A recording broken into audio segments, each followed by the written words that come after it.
Alrighty, so this is a follow-up on my last video to do with the IEM Katowice major predictions, but basically we'll just be going over the new challenges stage. I did cover a bit of the rest of the major before, but I'm going to do a few videos more focused on every single stage, and we'll wait until the new challenges stage finishes before I do the next one. But basically, to start it off, what I did was I made a challenge page basically with all of the teams in like a 15 round robin. I know it's not exactly perfect because obviously the format's not the same, but the idea of it was to simulate every team playing against each other at least once. I know there's people that simulate the whole major process with the whole format, and they do it multiple times to be able to work out the average chance that a team has to be able to win the major. And they obviously have data to do with, you know, what the results have been when these teams play each other, etc, etc. But what I've done is probably a little bit still biased, but it did give me an idea of where I still think those teams are, rather than just naming them how I think they go. But anyway, basically what I got from that was this here. And this is what I got. There's the link there. Obviously you have to put the www dot, but basically the link will be down in the description as well. But so Fnatic and Nip were my 3-0 people. Obviously they weren't 3-0, but they were the two top teams in this. Fnatic won 14 times out of all those 15 games, and Nip same with 14 as well. And then in our 3-1 category we do have G2, NRG and Cloud9, and they went 13-2, 13-2 and then 10-5 respectively. Then after them followed Renegades, Vitality, Tyloo, and I think most of them, Renegades went 10-5, Vitality 8-7, Tyloo 8-7. And then in my 2-3 bracket group, we've got Ents, Vegas Squadron and Greyhound. And basically they went 7-8, 7-8 and then 5-10, and then after that it goes Furia, Windstrike, Vici, and then in the 0-3 group it's Vanguard and Team Spirit. Vanguard won against two of the teams, Spirit losing every single game. So based on this, I don't think Spirit will be able to win any game. So what I get out of this is I get to be able to see, you know, what teams are able to actually win games. You know, if they get the right run, will they be able to make the major? And most of these teams will be able to. A Vanguard does have 2-13, but I feel like they can do a lot better. But we're going to get into basically my conclusion from this data and how that changes in my thoughts, because basically there's teams like Tyloo, Vici, Furia, many other great teams in there that can pull off an upset against a Nip, a G2, a Fnatic, a Cloud9. But I try to make it the most likely situation that'll happen. But you know, if those teams are able to still upset, they do have chances. Tyloo, obviously with their new roster, Attacker, Summer, Vici as well with their different play style, you know, we'll be able to catch off those teams off guard. But basically we will be going through the rest of these groups, and I'll break it down a little bit for you guys. And yeah, so this overall is my predictions. I'm just gonna put it straight out there. So this is the changes.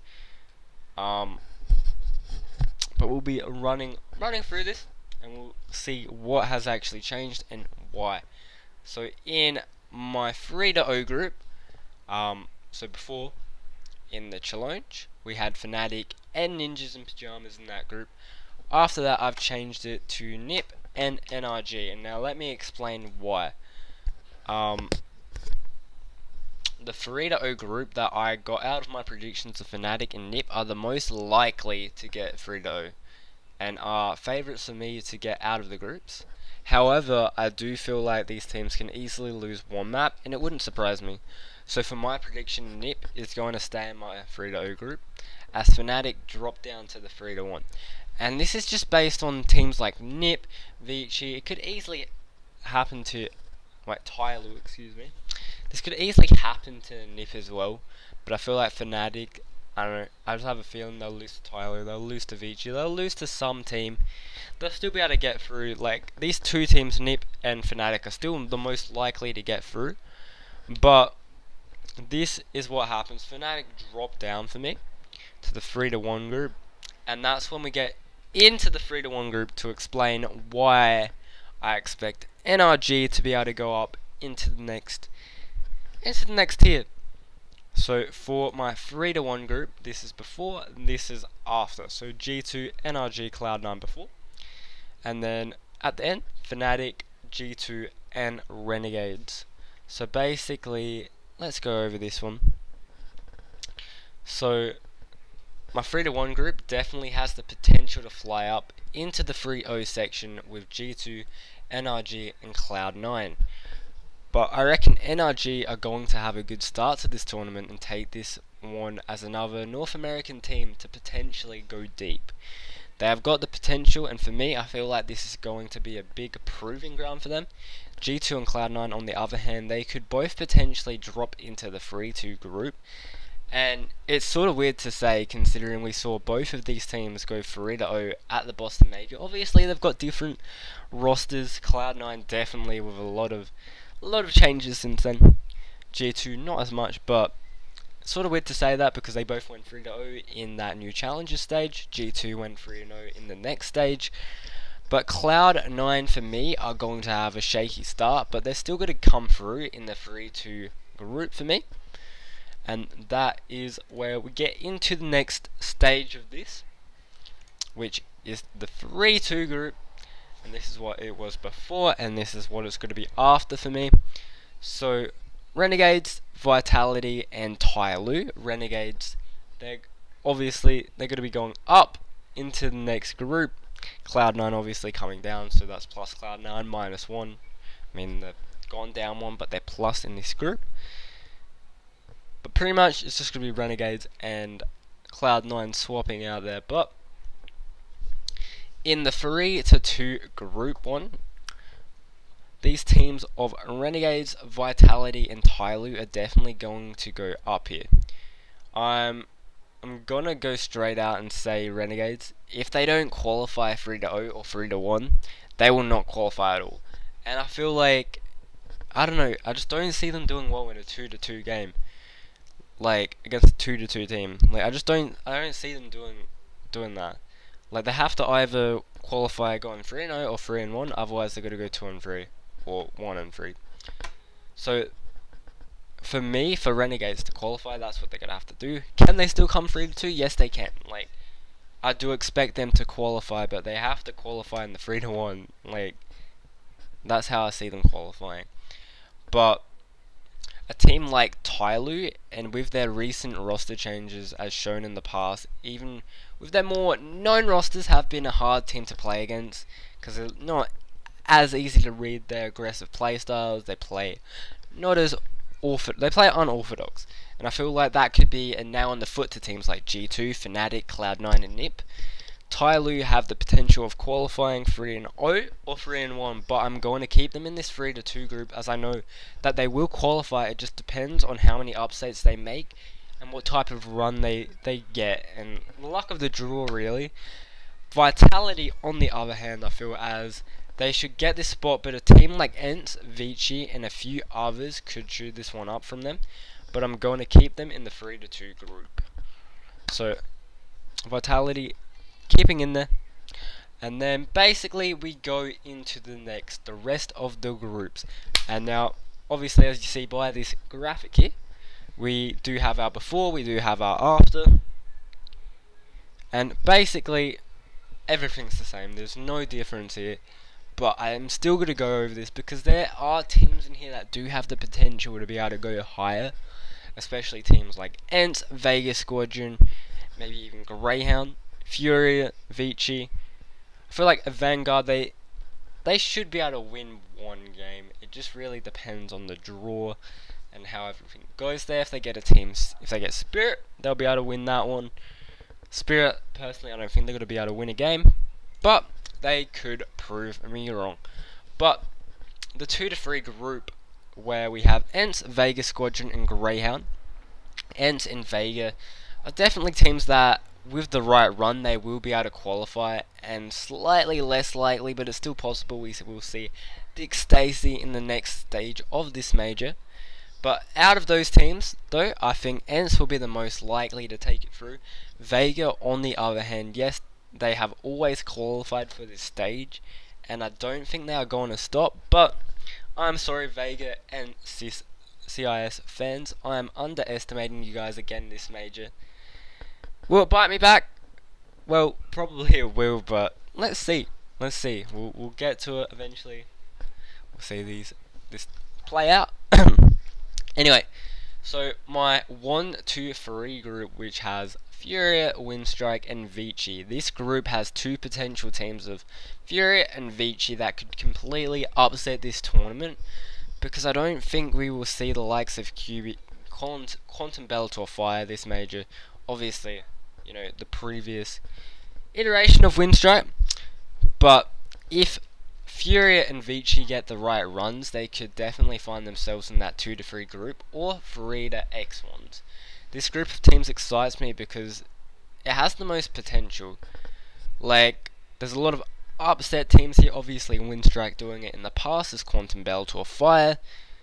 It's an interesting group because maybe Windstrike will be able to find that form back. Furia, on the other hand, doing really good in the North American qualifier, only losing to NRG, I believe. And Vici, obviously, you know, they did well at the Asia Minor, couldn't quite get past in the end, but we did see them take 3 maps off North, which is a pretty good feat. Obviously, North, they should be a team that's at this major, but they failed at it. And I mean, they are a team to potentially choke every now and then, and they're known to, in those situations, not to do so well, so maybe that plays into it, but still a good feat from Vici. And it shows that their playstyle against a team such as North is unpredictable and not preparable for, and if they can upset teams like North, they can do it to maybe a Nip, a G2, a Fnatic, a Tyloo. Tyloo maybe not as much because obviously domestic, but you get my point here. Vici, they do have that playstyle, they do have that unpredictability, but I feel like teams over time, as they've been experienced, Tyloo, Renegades, all these teams out of the Asian region, I feel like over time, they have learned to develop a way of playing to be able to adapt to what the teams are able to adapt faster and better these days, but it still does play into effect. Now, my 0 to 3 group. Now, based straight off the challenge page, I do agree with Spirit going 0 and 3. I'm sorry, but I just don't see them winning a map against any of these teams. Vanguard, on the other hand, I feel like they will be able to get into those 1 to 3 and 2 to 3 spots. I'm just not exactly sure who I would trade them out for, but I definitely see a Vanguard. They should be able to win a map or 2, but it still wouldn't surprise me if they do end up in that 0 to 3 group. So basically, yeah, so that's what we get in the end. Yeah, this is what we get in the end. Obviously, the challenge predictions there, probably should have taken that out. But this is what concludes my predictions for the new challenges stage of the IEM Katowice Major. Obviously, you know, there are still a few small tournaments. I think some of these teams qualified for IEM Sydney. I'm not sure exactly. I'm just checking that now. I think Ents might have. I don't think they actually did. They might have failed there. I'm not sure if they were in that qualifier. No, they weren't in it. Okay, that makes sense. But either way, my point is that this is what I think will happen in the new challenges stage of the IEM Katowice 2019 major. And you know, once we get this bit done, get this stage of the major done, I will head over to doing the rest of the major. So feel free to drop a like, subscribe if you want more content like this, and feel free to check out all my other socials there. Chuck us a follow, a sub, a follow, whatever it is. At all of these, also my Facebook is at It's Sassy Mate. And that's gonna be it for today.